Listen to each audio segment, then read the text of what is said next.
Welcome to church. What a privilege. I had so much fun working on these parables. I know the staff has felt the same way. Here we are working the summer through parables, and even yesterday I had somebody say to me they were thinking about parables between Sundays. I mean, that's a big success. Between Sundays, you were thinking about parables, guys. I just love it.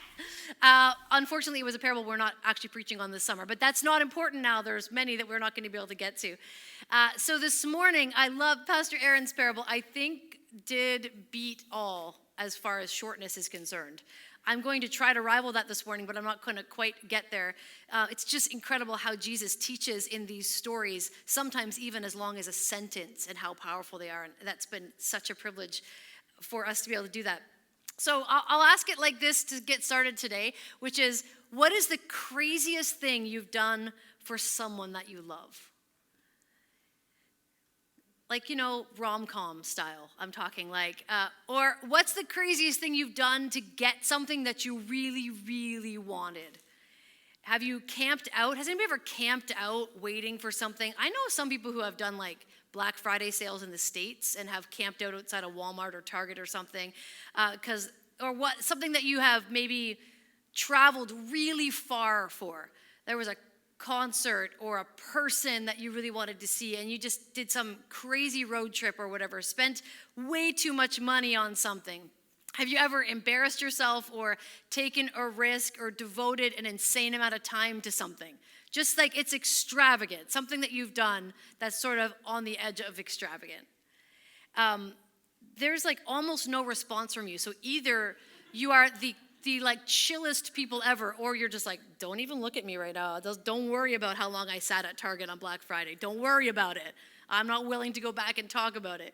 I'm not really an extreme person. I get extremely excited about things, but I'm not an extreme person.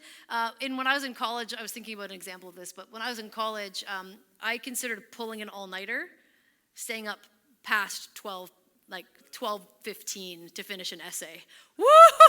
I was up all night finishing that essay. I just didn't do like the 4 a.m. situation. I didn't do the extremes like that. It was a different situation with my husband, who would do the same paper for the same class and write it the night before, and I would only beat him by a couple of points. But don't worry about it. It's totally fine.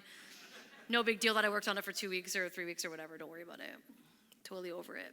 I'm not an extreme person in that if you tell me you like something that I'm wearing, I won't say, thank you so much. I'll probably say, you will not believe the sale I got it on. I got it so cheap. Is anybody else? I know you guys do this too. I do love a big romantic gesture in the movies. I like it in the movies. I like it in a rom-com. I'm a little bit too practical for that in real life. I'm happy if I get a surprise Starbucks. Ooh, $5 coffee. Woo! I feel so special. But I know, like, when I watch it in the movies, it's always like, the big gesture, running through the airport, buying a ticket just to get through security, running up to the gate just as the other person is, just about to board the plane. Don't go! Has anybody ever done that in real life? Have you ever seen this in real life? No. But don't you love it in the movies? I do. I love it in the movies. I've never camped out all night for tickets or spent every last penny I had to follow a dream, that kind of stuff. Maybe some of you have. I suspect that most of us haven't. We love the stories in theory, but we don't typically live in the extremes. Most of us don't. Maybe a couple of times in our lives that we don't live there, because that's not the stuff of real life. You couldn't do that every single day. But there is the capacity in us for these things. There is the capacity in us to go over the top when we really think something is worth it. Any one of us could be a hopeless romantic or a super fan or an ultra nerd or anything else. If we found something that we thought was worth the time and the money and perhaps the pride that it would cost us to have that thing or to be that thing. And that's really what the parable today points to. It's the ability to recognize when you find something of value that you are willing to trade everything else for. When you find something so valuable in your life that even if you are a pretty cool, normal, chill person, that even you, There is something so valuable that you are willing to go to an extreme for it. That's essentially today's parable. So let's turn to Matthew chapter 13.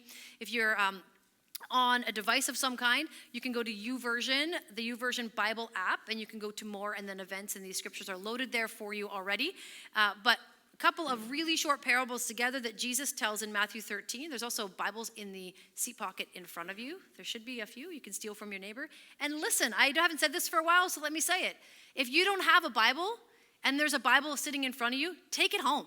We don't even care. We'll just replace it, and we're happy to do that. If the one in front of you has like scribble marks or something and you want a fresh one, we have fresh copies. Jack would be happy to get one for you at the Welcome Center at the end of the service. Period. You can have Bibles here anytime you want. Isn't that great to know? Just take a Bible. So Matthew chapter 13, we're going to read these couple of verses, 44, 45, and 46. Jesus says this, "The kingdom of heaven is like treasure hidden in a field. When a man found it, he hid it again, and then in his joy went out and sold all he had and bought that field. Again, the kingdom of heaven is like a merchant looking for fine pearls. When he found one of great value, he went away and sold everything he had and bought it." That's it. Not quite as short as the parable of the yeast from last week, but still, two tiny parables, two men on different paths, and the same lesson being taught by Jesus here. So let's first talk about the man in the field. What can we possibly glean out of these like sentence-long parables? So much. I'm glad that you're here with me this morning.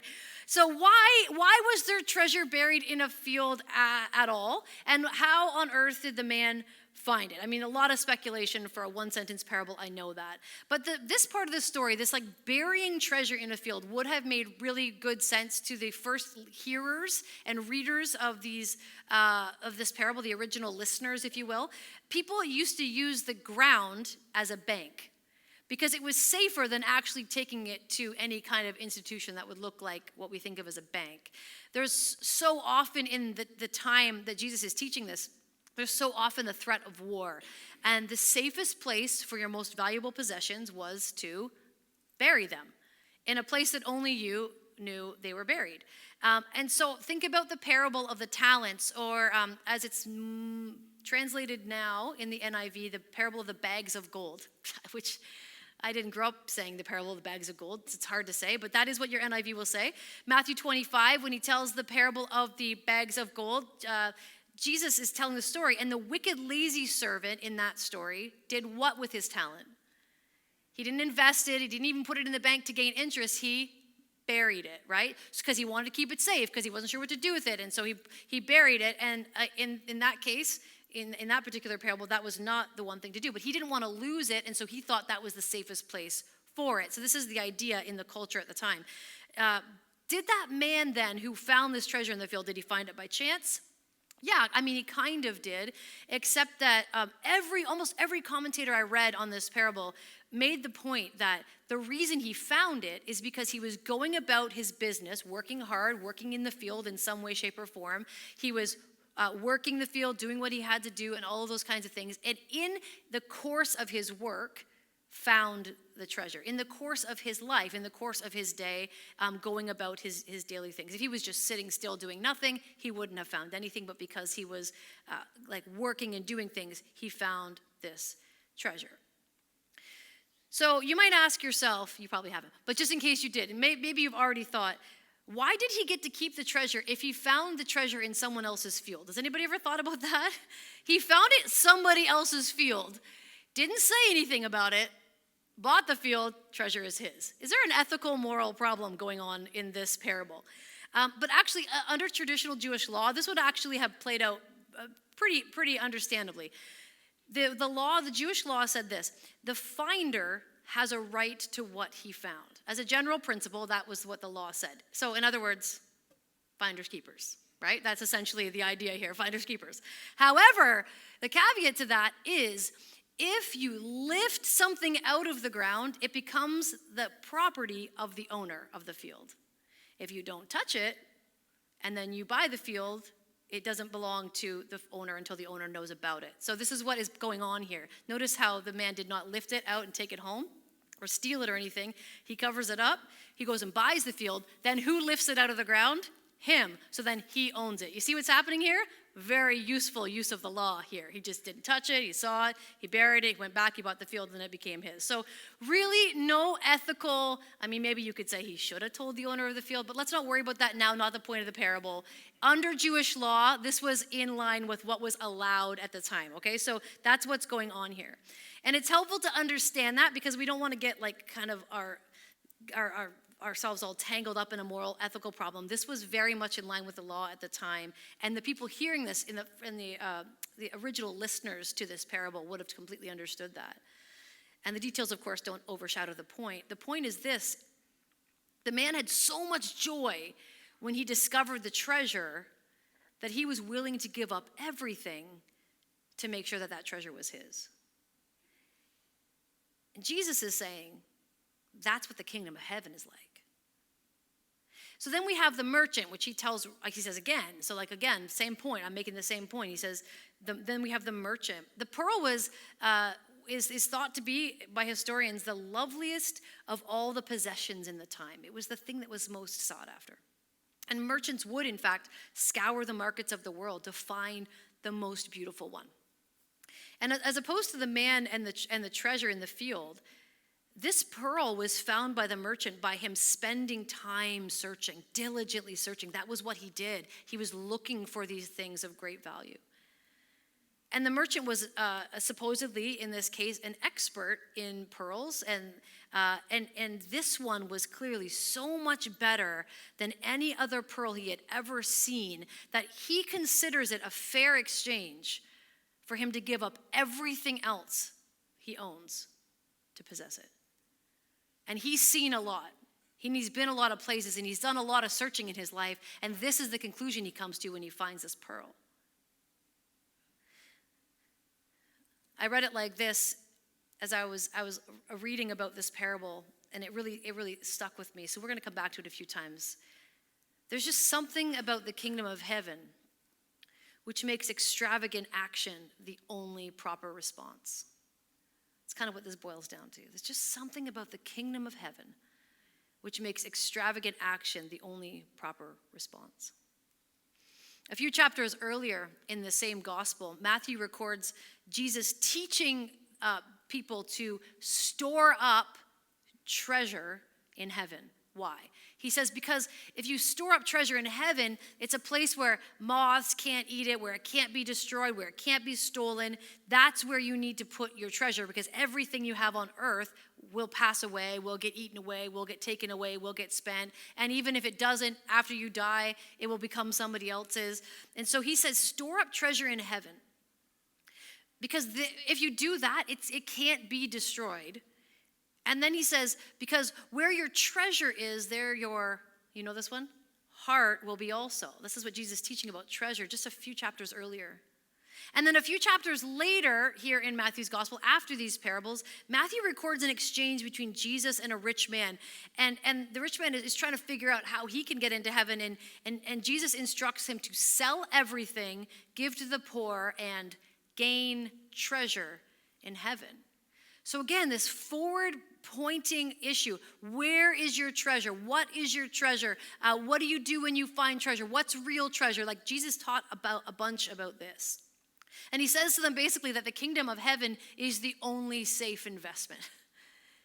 Everything else is going to pass away. Everything else is temporary. The kingdom of heaven, what you store up there, what you invest there, is the safest investment that you can make.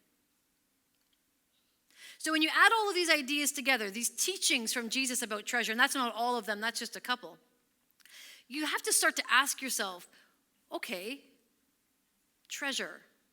What is it that I treasure? What is it that I value? What is it that I am investing in every single day?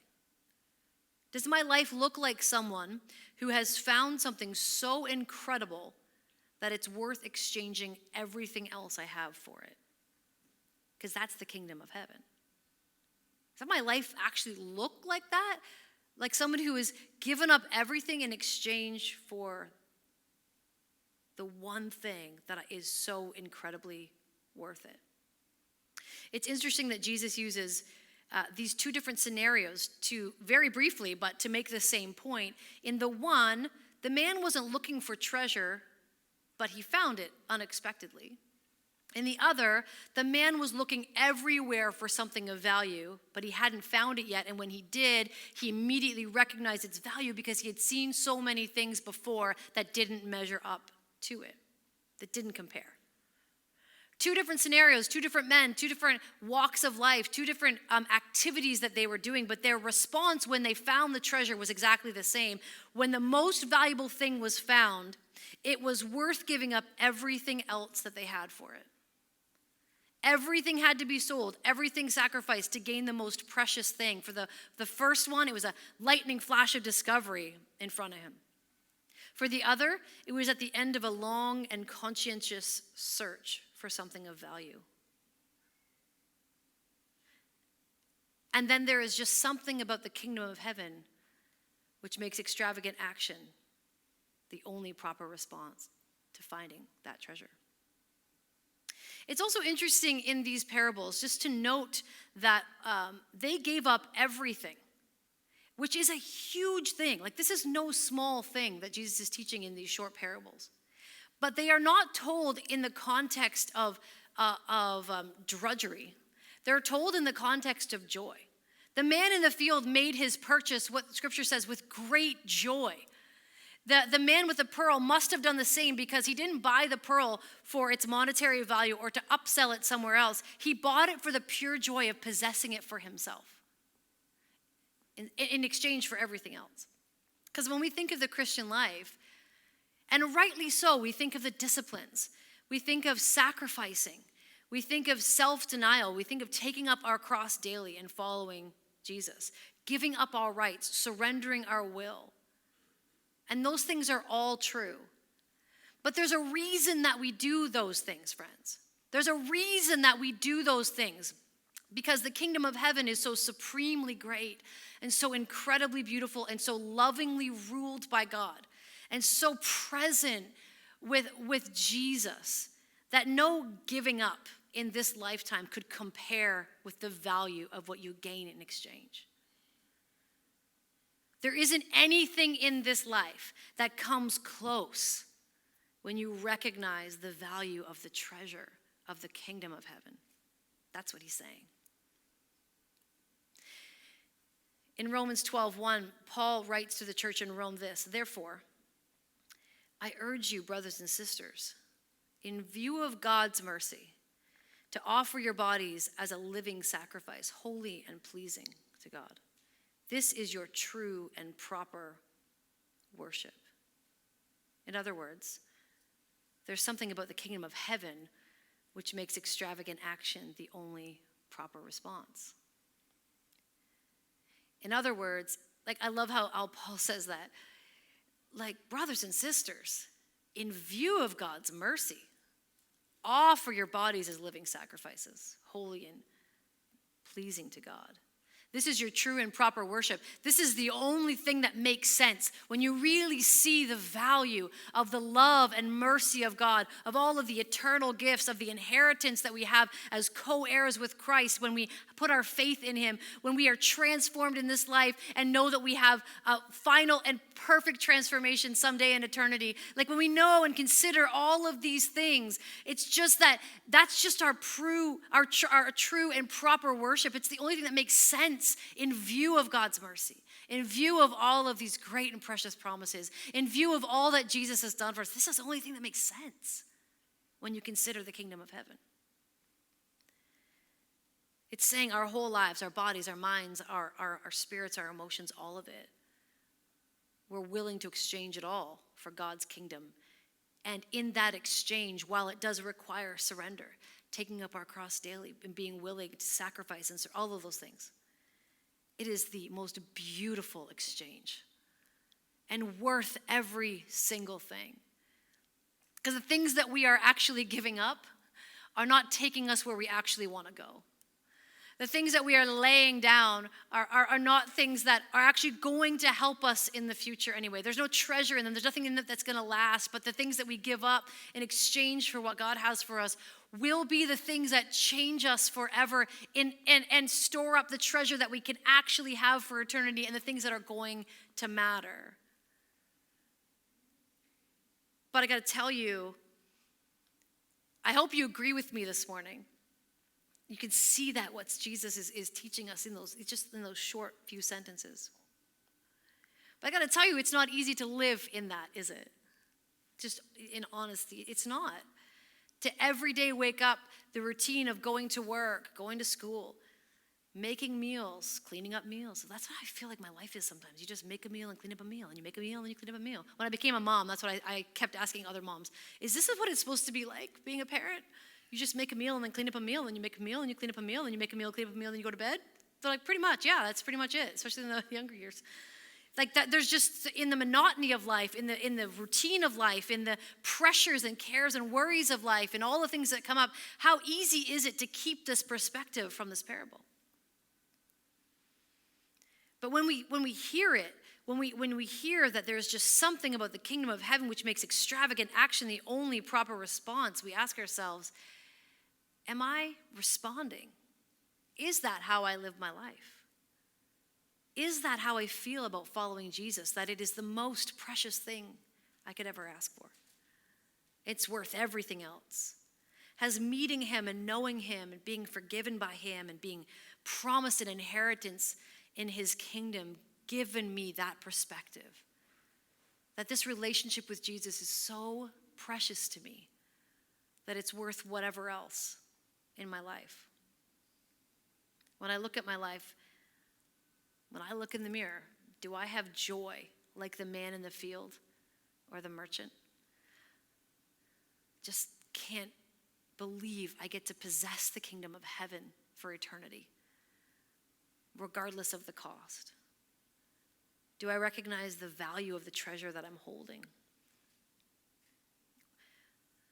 Or maybe asking the question like this: what would I give in exchange for Jesus? For knowing him, for serving him, for obeying him, for following him with my whole heart. Jim Elliot famously said, "He is no fool who gives what he cannot keep to gain what he cannot lose." In my life, the reason that I have often not felt this way, the way I'm describing, the way that Jesus described the joy of the merchant and the man in the field, the way I was thinking about it, of course, as I was putting this message together. I think so often the reason I have not felt this way or made decisions with my time or my money or my energy or my resources with treasure for eternity in my vision is actually pretty simple at its core. The reason I don't choose that is pretty simple. I think for me, and probably for most of us, it's because just simply my eyes were not on Jesus. I pursued a lot of things before our relationship with him. I wanted him to be part of my life. I wanted him to bless my life. I wanted him to be available to me. I wanted him to speak to me and all of those things, but I still found myself, and still do sometimes find myself, pursuing things that are not him. It's not him first, not seek first the kingdom of God, and all of these things will be added unto you. It's seek all of these things and still want the kingdom of God sometimes in my life. Sometimes, to an extent, I really would be pursuing Jesus. I would, be on a really good path and be feeling close to him and be deepening in my relationship with him, but let the worries and cares and busyness and comfort or discomfort or whatever it is, build roadblocks between me and the Lord along that path. So I'm not thinking about treasure in heaven anymore. I'm thinking about what's right in front of me, trying to solve these problems, and I don't have the eternal perspective. It doesn't feel like joy anymore because I've lost the perspective of what the kingdom of heaven really is. That's kind of how Jesus describes the seed among thorns in that parable, which we're also not going to be covering, but it's a great one. The parable of the sower, where he sows seeds into 4 different types of soil. One of them is he sows seed into good soil, but the soil is laced with thorns, and the thorns grow up with the seed, and the crop gets choked out by the weeds. And Jesus says that's like the worries and cares of choking out that faith in your life. And I see that in my life. I've been there, absolutely been there. Maybe for you, Maybe you know about Jesus because you grew up in a house that, went to church. Maybe you went to Sunday school as a kid and you know these stories from the Bible. Maybe you listen to podcasts or live streams, but maybe you've just never met Jesus himself for yourself. I always talk about this when it comes to young adult years, older youth and young adult years, when you have to make your faith your own. It can't be, I say this to my kids, they've got to figure out their own faith. It can't be mine and it can't be Rob's. It has to be theirs, and I can't do that for them. They need to encounter Jesus for themselves, and I trust God with their lives and to do that. Just knowing about him is not the same thing as possessing a relationship with him as a treasure. Or maybe I think for a lot of us, and certainly this has been true in my life so many times, your faith is built on a very real foundation of encountering Jesus at some point in your life. But that happened, and you can remember that time or that experience or that encounter when the Lord really spoke to you or whatever, but it's a thing of the past and not a thing of the present.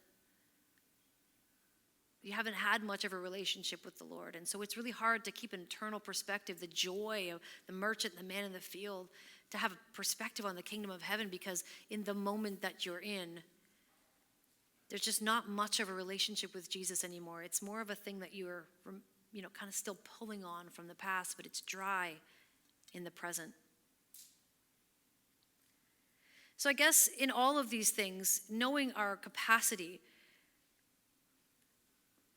to let the worries and cares of this life come in, to get our focus on ourselves instead of something else, to think about the drudgery and the routine of every day and all of these other things that would come in and press and crush and try to distract us from these things. What would it take for me?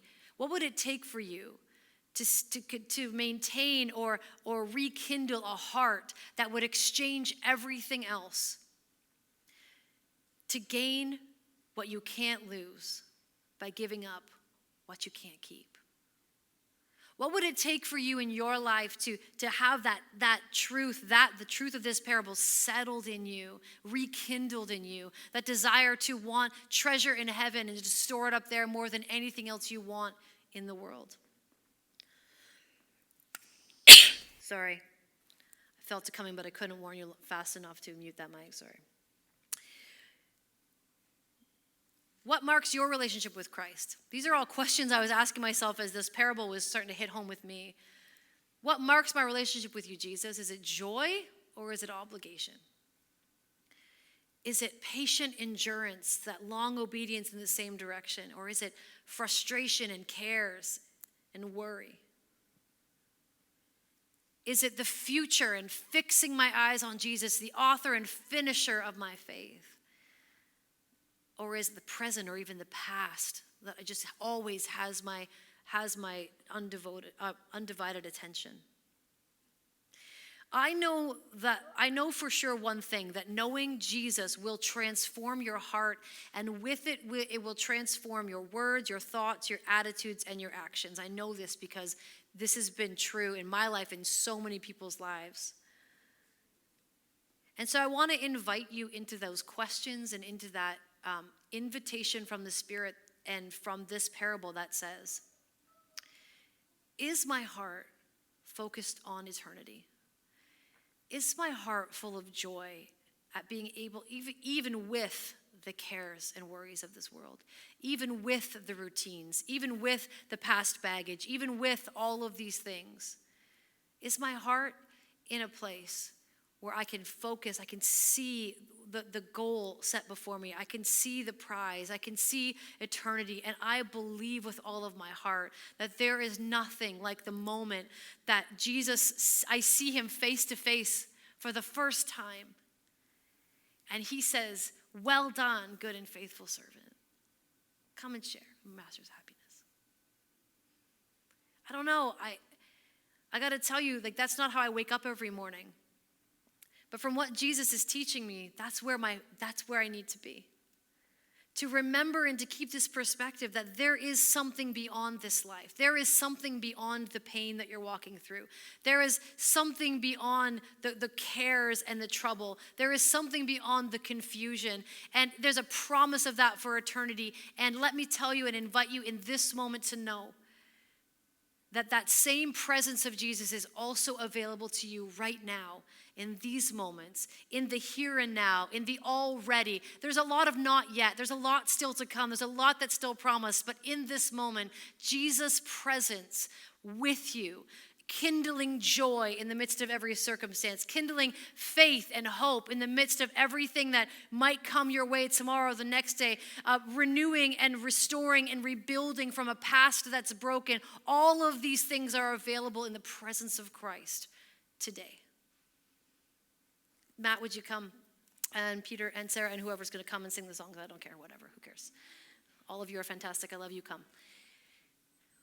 I want to take a moment in prayer to do just that. Somebody had an alarm set for 11 a.m., just to let you know it's 11 exactly right now. Off campus, I know you couldn't hear it. There was somebody's alarm was going off. Maybe yours is too. I want to take a moment and invite you to invite the presence of Jesus into your life to change your perspective. If you woke up this morning and this is exactly what was on your heart, and you woke up, you jumped out of bed and you said, "Oh, Jesus, I cannot wait to see you face to face. My day is going to be spent pursuing eternal things." I want you to take a moment this morning and thank him for his presence in your life and ask him for more. Ask him to settle that deep in your spirit. But if you are in this place where you're like, that's just not where my heart is at. That's not where my mind is at. That's not where my perspective is. And I don't even know how to get back there. I'll tell you, friends, I don't have a prescription for you other than to tell you that being in the presence of God will change your perspective. Pursuing the presence of Jesus in your life will change your life. And as you do that, the Holy Spirit will guide you to say, now this, hey, I want to talk to you about this in your life. You need to let go of this. You need to trust me with this. You need to pray for this. Whatever it is, it's going to be different in all of our lives because he knows us better than we know ourselves, and certainly better than I know each and every one of you. But in these things, I want to invite you to just have a quietness in the presence of Jesus this morning. And I invite you to ask these questions. Where is my perspective? Where am I storing up treasure?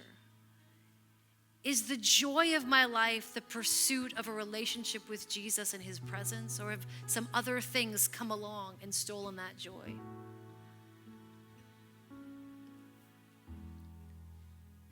So often I hear from people who do feel this way. They're very open about it, and I always appreciate that. And the question is just always, I feel so far away. I don't even know where to start. I don't even know where to start. And I just want to invite you today. There's no prescription again for this. I want to invite you to just simply say that to the Lord. Say to the Lord, I want that in my life, but I just don't know where to start. I just don't know where to start. Would you come and meet me? That's where you start, even if you feel very far away from what we were describing in this parable that Jesus was teaching. So let's stand together, and we're going to take some moments in worship and prayer. And I want to say to you, off campus, I'm going to say the same thing to you, which is, wherever you are, however you're watching, in your living room or whatever, I know it's a little weird or awkward or whatever, but I want to invite you to this prayer moment with us. We're going to be doing this together. Friends, here on campus, if it makes sense to sit or kneel, if it makes sense to come and be at the altar for a few moments and lay some things down before the Lord, no one's judging you, nobody cares. You just take your time with the Lord. If it makes sense for you to just stand quietly or to sit down and journal, whatever, I want you to take a moment and listen for and press into the presence of Jesus, because I know for a fact that he's here. He promised he would be. And he wants to speak and draw you closer to himself and answer some questions with his presence in your life today. Could we pursue that together for a few moments this morning. Matt, would you lead us?